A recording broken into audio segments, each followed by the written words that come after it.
The Selma to Montgomery March is the culmination of a long struggle for voting rights that triggers a national outcry.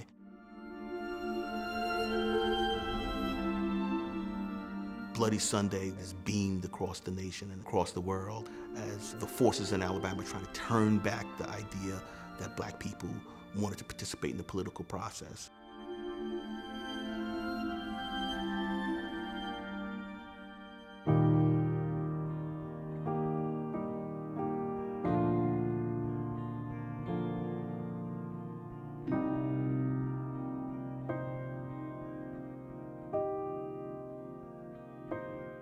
Now, we had the right to march from Selma to Montgomery and to be protected.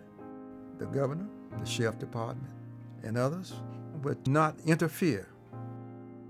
The march starts in Selma, crosses the Edmund Pettus Bridge, and makes it the 54 miles up through Lowndes County. Down Highway 80.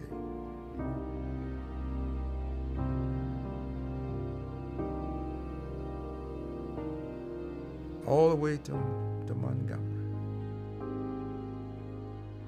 And off time we would stop to rest. Some brought food.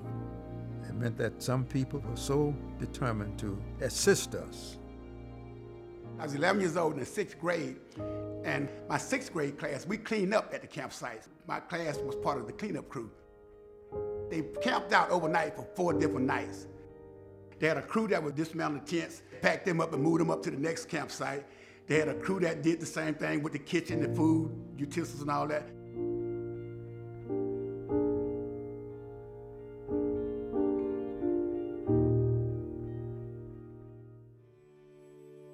Also, there were whites who were determined to holler and discourage those persons who were white who were participating in the march. But during the course of this campaign, even before the march is finished, Lyndon Baines Johnson takes to the airwaves before a joint session of Congress and announces that he's going to put before Congress a voting rights bill. It was a great feeling of accomplishment, knowing that we had done something that we felt would be beneficial to all persons, regardless of their color, whether they were black, white, red, or yellow.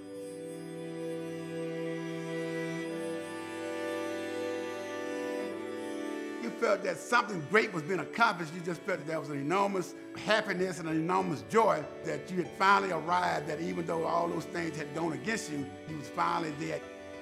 Moving down Dexter Avenue in Montgomery, to the very right marched Jose Williams, holding his daughter. I marched next to him. Mrs. King marched next to me. Dr. King marched next to his wife. Dr. Ralph Bunch, the first African-American Nobel Peace Prize winner, marched next to him. And to his right marched Mrs. Abernathy.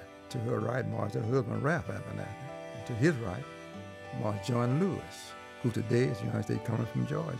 And to his right marched A. Philip Randolph. On the way to the Capitol to hear Dr. King make that speech that day. It culminates with Martin Luther King's iconic speech at the steps of the state capitol, where he asks, "How long, not long?" I sat on that platform and looked out over that sea of humanity. I don't know how many thousand people were there, but I had a feeling of great triumph and victory. For now, all persons, regardless of their color, would have a right to participate in the political process that governed their lives.